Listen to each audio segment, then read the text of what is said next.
ইউক্রেনের বিমান বাহিনীর প্রধান লেফটেন্যান্ট জেনারেল মিকোলা ওলেশচুককে বরখাস্ত করেছেন দেশটির প্রেসিডেন্ট ভলোদিমির জেলেনস্কি।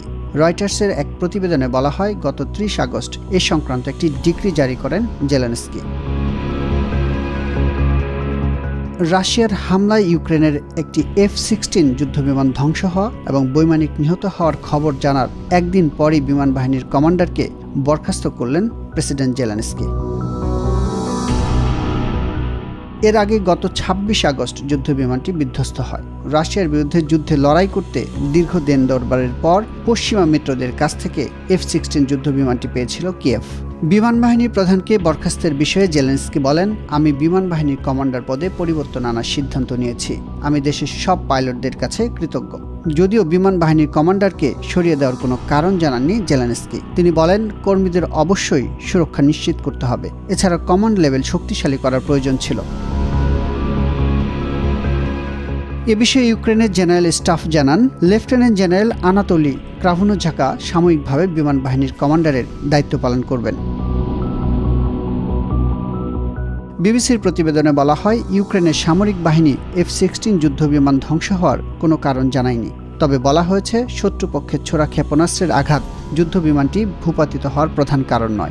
ওই দিন আকাশপথে রাশিয়ার সবচেয়ে বড় হামলার সময় যুদ্ধবিমানটির বৈমানিক ৩টি ক্ষেপণাস্ত্র ও একটি ড্রোন ধ্বংস করেন। এ মাসের শুরুর দিকে F-16 যুদ্ধবিমানের একটি চালান ইউক্রেনে এসে পৌঁছায়। বিধ্বস্ত বিমানটি ওই চালানেরই একটি।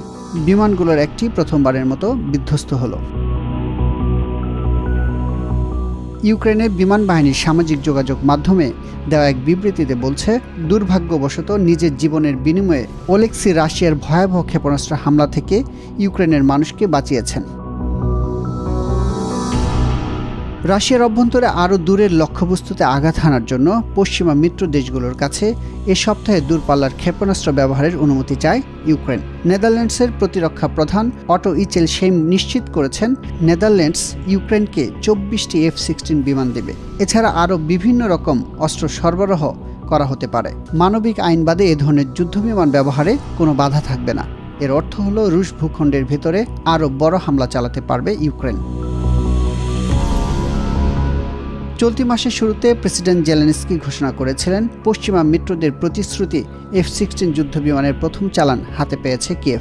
সম্প্রতি হামলাগুলোতে ব্যবহৃত রুশ ড্রোন ও ক্ষেপণাস্ত্র ধ্বংসে এসব যুদ্ধবিমান ব্যবহার করা হয়েছে বলে জানান তিনি।